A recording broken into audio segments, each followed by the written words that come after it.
ஓம் சாந்தி 29/12/2023 சாகார முரளி. இன்று சிவ பகவான் கூறுகிறார், இனிமையான குழந்தைகளே, கேள்விகளில் குழும்புவதை விட்டுவிட்டு மன்மனாபவ நிலையில் இருங்கள். தந்தை மற்றும் ஆஸ்தியை நினைவு செய்யுங்கள். தூய்மையாக ஆகுங்கள் மற்றும் ஆக்குங்கள்.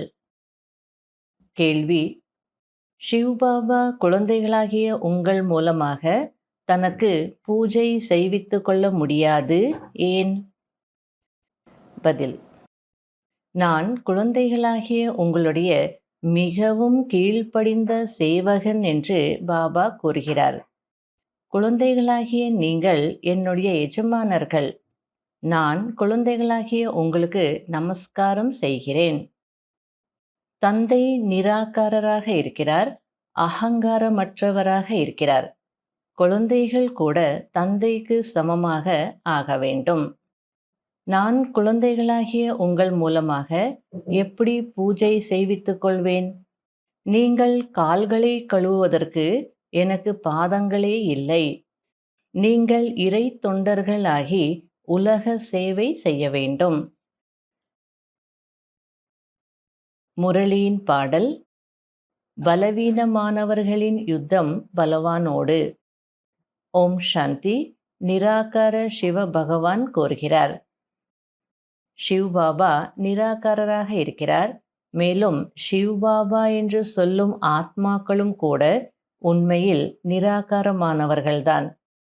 நிராகார உலகத்தில் வசிப்பவர்கள் இங்கு பாகத்தை ஏற்று நடிப்பதற்காக சாக்காரமானவர்களாக ஆகியிருக்கிறார்கள். சந்நியாசிகளுக்கு பாத பூஜை செய்கிறார்கள் அல்லவா? நான் கீழ்ப்படிந்த சேவகன் என்று சிவ்பாபா கூறுகிறார். உங்கள் மூலமாக பாத பூஜை செய்விப்பதற்கு எனக்கு கால்களே இல்லை. சந்நியாசிகள் தங்கள் காலை கழுவ செய்கிறார்கள் அல்லவா? இல்லறத்தில் இருப்பவர்கள் சென்று அவர்களுடைய கால்களை கழுவுகிறார்கள். கால்கள் மனிதர்களுடையது. நீங்கள் பாத பூஜை செய்வதற்கு சிவ்பாபாவிற்கு பாதங்களே இல்லை. அதாவது சன்னியாசிகளுக்கு பாத பூஜை செய்வாங்க, அதன் மூலமா தங்களுக்கு புண்ணியம் கிடைக்குது அப்படின்னு நினைக்கிறாங்க இல்லறத்தில் இருக்கிறவங்க. ஆனால் பாபா சொல்றார், 2 காரணங்கள் சொல்றார். நீங்க எனக்கு பாத பூஜை செய்ய வேண்டிய அவசியமே இல்லை. ஏன் அப்படின்னா, ஒன்று எனக்கு பாதங்களே இல்லை, இன்னொன்று நான் உங்களுடைய கீழ்ப்படிந்த சேவகன். எப்படி உங்க மூலமா நான் செய்விச்சுக்க முடியும் அப்படின்றார். தந்தையோ வந்தே மாதரம் என்று சொல்கிறார். நான் மிக கீழ்ப்படிந்த எல்லையற்ற சேவகன் ஆவேன் என்று கூறுகிறார். நிராகாரர், மேலும் எவ்வளவு அகங்காரமற்றவராக இருக்கிறார். அதுபோல நாம கூட ஆத்மா அபிமானியாக இருக்கணும், நிராகார நிலையில இருக்கணும், அதே நேரத்தில் அகங்காரமற்ற நிலையில இருக்கணும். நான் கீழ்ப்படிந்த சேவகன் அப்படின்றது உணரணும். அப்போதான் உலகத்திற்கும் நம்ம சேவை செய்ய முடியும்ன்றது புரிய வச்சிட்டு இருக்கிறார். தந்தையிடம் அனைவரும் வேண்டுகிறார்கள். சாதுக்கள் முக்தி வேண்டுகிறார்கள். இல்லறவாசிகள் பகவானிடம் ஜீவன் முக்தி வேண்டுகிறார்கள். எனவே வள்ளல் ஒருவராகிவிட்டார் அல்லவா? இதனால என்ன புரியுது? முக்தி மற்றும் ஜீவன் முக்தி தாமம் இரண்டிற்கும் ப்ரொப்ரைட்டர், அதாவது உரிமையாளர் ஒரே ஒரு தந்தை ஆவார். அவர் வரவேண்டிய நேரத்தில்தான் வருவார், ஒரு முறைதான் வருவார். மற்ற அனைவருமே பிறப்பு இறப்பு சக்கரத்தில் வந்து கொண்டே இருப்பார்கள். அதனால பொதுவாக உலகத்தில் அந்த இறப்பு பிறப்பு சக்கரத்திற்கு 8 காமிப்பாங்க. 8ன்னு அந்த 2 லூப் இருக்கு பாருங்க. அதாவது அதில் வந்துட்டோ கர்மா செய்துட்டோன்னா மறுபடியும் அந்த 8க்குள்ளேயே சுற்றிட்டே இருக்க வேண்டியதாக இருக்கும். அதிலிருந்து யார் விடுபடுறாங்களோ அவங்க எட்டாத உயர்ந்த நிலைக்கு போயிடுவாங்க. அந்த 8லிருந்து விடுபடக்கூடியவங்க எட்டாத நிலைக்கு, முக்திக்கு போவாங்க அப்படின்னு சொல்லுவாங்க. அதாவது யார் யோகா பண்ணி ஸ்ரீமத் படி நடந்து கர்ம கணக்கை முடிப்பாங்களோ அவங்க அந்த 8லிருந்து விடுபட்டு எட்டாத நிலைக்கு போவாங்க அப்படின்வாங்க. ராவண ராஜ்யம் முடியக்கூடிய நேரத்தில் வருகிறார். ஒரே ஒரு முறைதான் வருகிறார். அதற்கு முன்னால் வர முடியாது. அப்படி நாடகத்தில் பாகமே இல்லை. ஆக இப்பொழுது நீங்கள் என் மூலமாக என்னை அறிந்து கொண்டீர்கள் என்று தந்தை கூறுகிறார். மனிதர்களுக்கு என்னை பற்றி தெரியாது. எனவே சர்வ வியாபி என்று சொல்லிவிட்டார்கள். சொர்க்கத்தின் சுகம் அளவற்றதாகும். புதிய உலகம், புதிய வீட்டில் நன்றாக சுகம் இருக்கும்.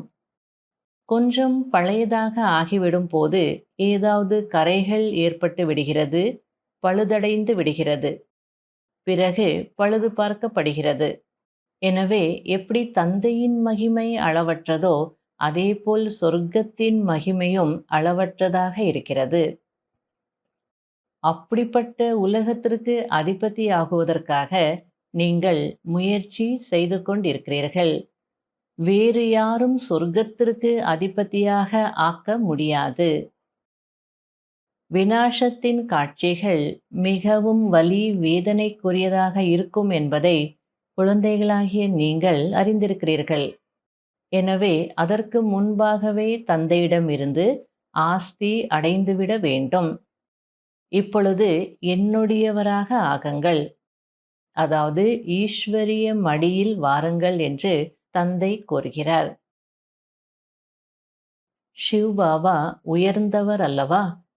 எனவே உங்களுக்கு பிராப்தி நிறைய இருக்கிறது. சொர்க்கத்தின் சுகம் அபாரமானதாகும். சத்யுகத்தில் தேவி தேவதைகள் தங்க புத்தியுடையவர்களாக இருந்தார்கள். அதுபோல் தந்தைதான் இப்பொழுது ஆக்குகிறார். சந்நியாசிகள் யாரையும் தங்க புத்தி உடையவர்களாக ஆக்க முடியாது. சுயம் தூய்மையாக இருக்கிறார்கள், இருந்தாலும் நோய்வாய்ப்படுகிறார்கள். சொர்க்கத்தில் ஒருபோதும் நோய்வாய்ப்பட மாட்டார்கள். உங்களுடைய வேலை தந்தை மற்றும் ஆஸ்தியுடன் தான் என்று தந்தை கூறுகிறார். சக்கரத்தையும் நினைவு செய்ய வேண்டி இருக்கிறது. இந்திய அரசாங்கமும் திரிமூர்த்தி மற்றும் சக்கரத்தை காண்பிக்கிறார்கள். சத்தியமேவ ஜெயத்தை, அதாவது வாய்மையை வெல்லும் என்று எழுதுகிறார்கள். ஆனால் அர்த்தத்தை புரிந்து கொள்வதில்லை. சிவபாபாவை நினைவு செய்தீர்கள் என்றால் சூக்ஷ்மவதனவாசி பிரம்மா விஷ்ணு சங்கரன் கூட நினைவிற்கு வருவார்கள். மேலும் சுயதர்ஷன சக்கரத்தை நினைவு செய்வதினால் வெற்றி அடையக்கூடியவர்கள் ஆகிவிடுவீர்கள் என்று நீங்கள் புரிய வைக்கவும் முடியும். அதாவது இந்திய அரசாங்கத்தின் லோகோல சத்தியமேவ ஜெயதே என்ற வாசகம் எழுதப்பட்டிருக்கு. அதாவது வாய்மையே வெல்லும் என்று எழுதப்பட்டிருக்கு. அவங்களுக்கு சத்தியம்னா என்னன்னு தெரியும், ஜெயத்தைன்னா என்னன்னு தெரியும்ன்றார் பாபா. எதுவுமே தெரியாது. அதாவது நான் சரீரம் இல்லை, நான் ஆத்மா என்ற சத்தியம் தெரியுமா? அல்லது ஆத்மாவின் குணங்கள் தான் சத்தியமானதுன்னு தெரியுமா? அல்லது ஆத்மாவின் பொக்கிஷங்கள் அல்லது ஆஸ்தி தான் உன்னது தெரியுமா? எதுவுமே தெரியாது. அதே போல ஜெயத்தே அப்படின்னா எதன் மீது வெற்றி அடையணும்? உண்மையா இருக்கிறதுனால வெற்றின்னு அவங்க நினைக்கிறாங்க. உண்மையாக இருப்பது அப்படின்னா என்னன்னு அவங்களுக்கு தெரியாது. பொய் சொல்லாமல் இருந்தால் வெற்றி கிடைக்கும் அப்படின்னு நினைச்சிடுறாங்க. ஆனா உண்மையான அர்த்தம் அது இல்லை. ஆத்ம உணர்வுல இருந்து விகாரங்கள் மீது யார் வெற்றி அடைகிறாங்களோ அவங்க தான் ஜெயிப்பாங்க. ஆகையால பாபா இந்த அர்த்தத்தை எல்லாம் நீங்க புரிய வைக்க முடியும் அப்படின்றார். அடுத்தது பாபா உலகத்துல இருக்கக்கூடிய மனிதர்களுடைய நிலை எப்படி இருக்குன்றது ஒரு சின்ன ஸ்டோரி சொல்றார். அந்த புலி வந்தது கதை இருக்கு இல்லையா, அதை சொல்லிட்டு இருக்கிறார். அதாவது நம்ம மரணம் எதிரில் இருக்கிறது, உலகம் அழியப் போகிறது அப்படின்னு சொன்னா மனிதர்கள் என்ன சொல்லுவாங்க? இவங்களுக்கு வேற வேலையே இல்லை, எப்போ பார்த்தாலும் மரணம் வரப்போகுது மரணம் வரப்போகுதுன்னு சொல்றாங்க அப்படின்னு இருப்பாங்க.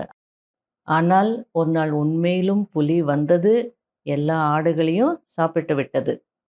அதுபோல்தான் விநாசமும் நடக்கும். யமன் வந்து எல்லா உயிர்களையும் சாப்பிட்டு விடுவான்.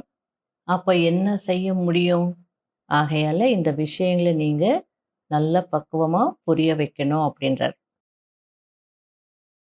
பரமாத்மாவைத் தவிர வேறு யாரும் இவ்வளவு பெரிய வேள்வியை படைக்க முடியாது.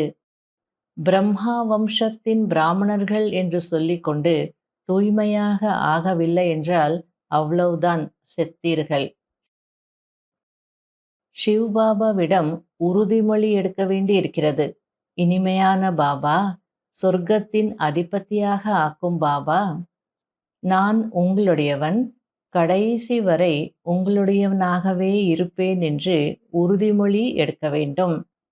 இப்படிப்பட்ட தந்தையை அல்லது மணமகனை கைவிட்டு விட்டீர்கள் என்றால் மகாராஜா மகாராணியாக ஆக முடியாது.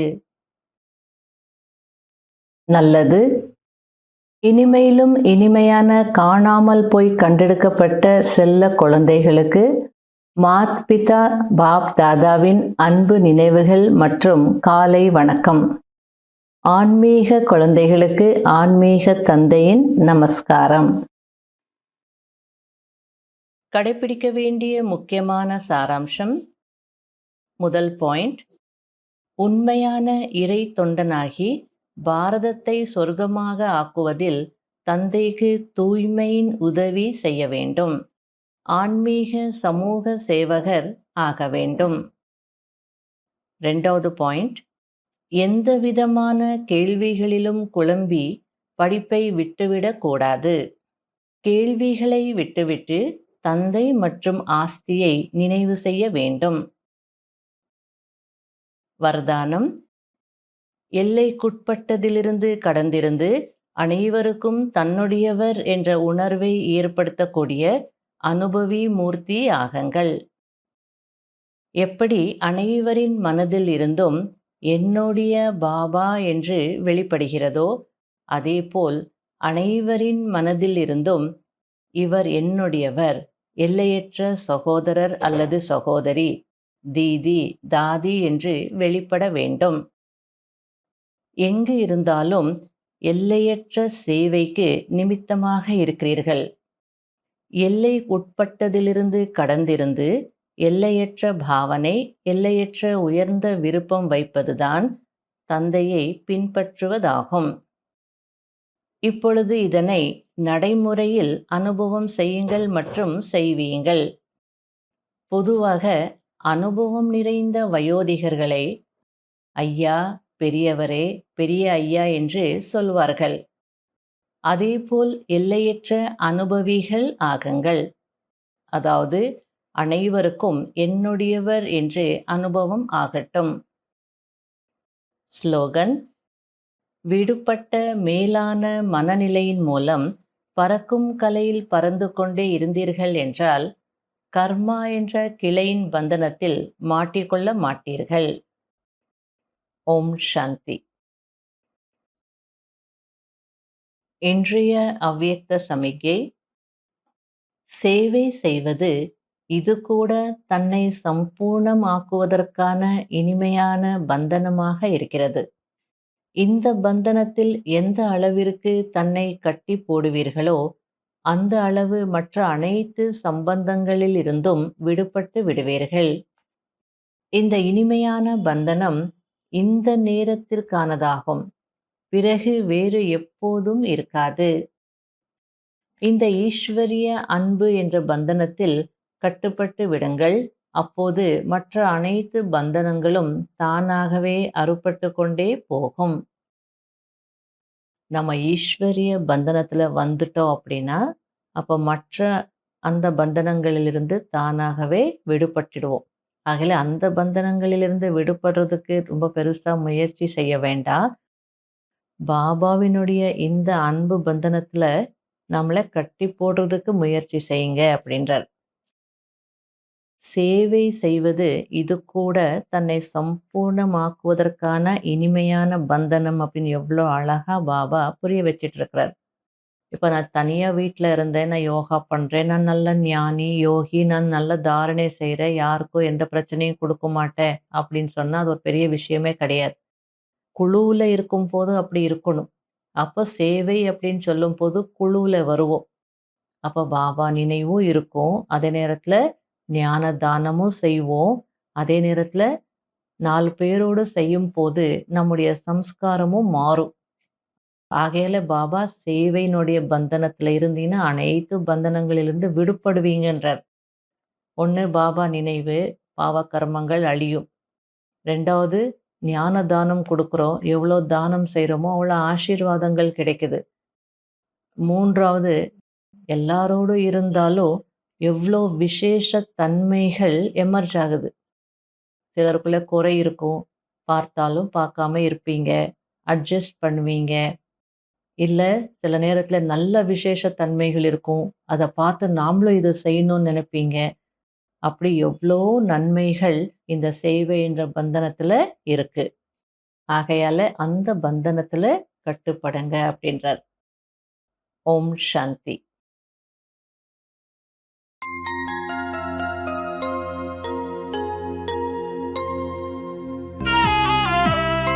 கண் கொண்டு கண்டேன் உன்னை, ஞான கண் கொண்டு கண்டேன் உன்னை.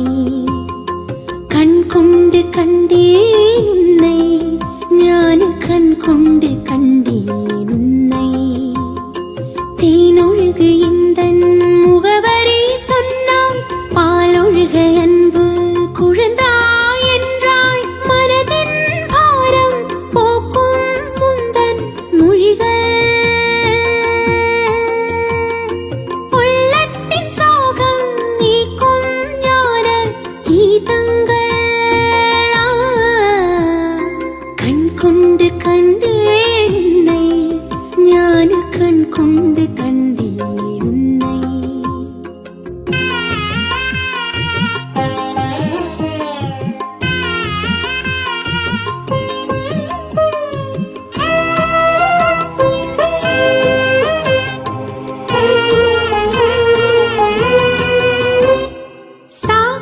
சாட்சியாயிருக்கு கற்றுத் தந்தாயே, போற்றி புகழோடு வாழும் நிலை தந்தாய்.